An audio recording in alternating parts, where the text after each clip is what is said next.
ડીસા નગરપાલિકામાં દિવ્યાંગો માટે વ્યવસ્થા ઊભી કરવા માટે લેખિત રજૂઆત કરાઈ।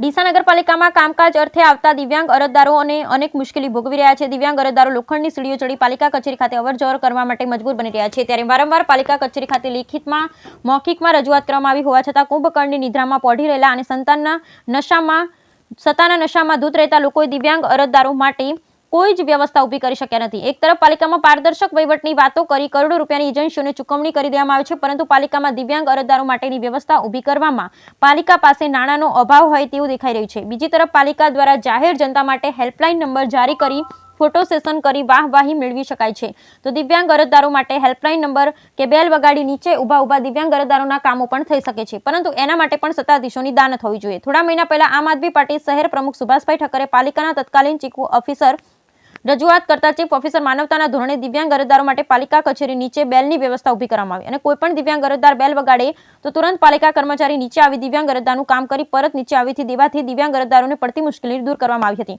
પરંતુ બાદમાં 4 દિન કે ચાંદની ફિર અંધેરી રાત જેવો ઘાટ ઘડાયો હોય તેવું લાગી રહ્યું છે અને ફરીથી દિવ્યાંગ અરજદારોને લોખંડની સીડીઓ ચડી પાલિકા કચેરી ખાતે અવરજવર કરવા માટે મજબૂર બની રહ્યા છે। ત્યારે આજે ડીસા એનએસયુઆઈ પ્રમુખ હાર્દિકભાઈ પઢિયારે પાલિકા કચેરી ખાતે પત્ર લખી ઉગ્ર રજૂઆત કરવામાં આવી છે। તાત્કાલિક અસરથી દિવ્યાંગ અરજદારો માટે વ્યવસ્થા ઊભી કરવામાં આવે તેવી માંગ કરવામાં આવી છે। ત્યારે શું પાલિકાના સત્તાધીશો પણ માનવતાના ધોરણે દિવ્યાંગ અરજદારો માટે યોગ્ય વ્યવસ્થા ઊભી કરવામાં આવશે ખરી, કે પછી હોતી હે ચલતી હે નીતિ અપનાવવામાં મસ્ત જોવા મળશે? બ્યુરો રિપોર્ટ ભરત ઠક્કર।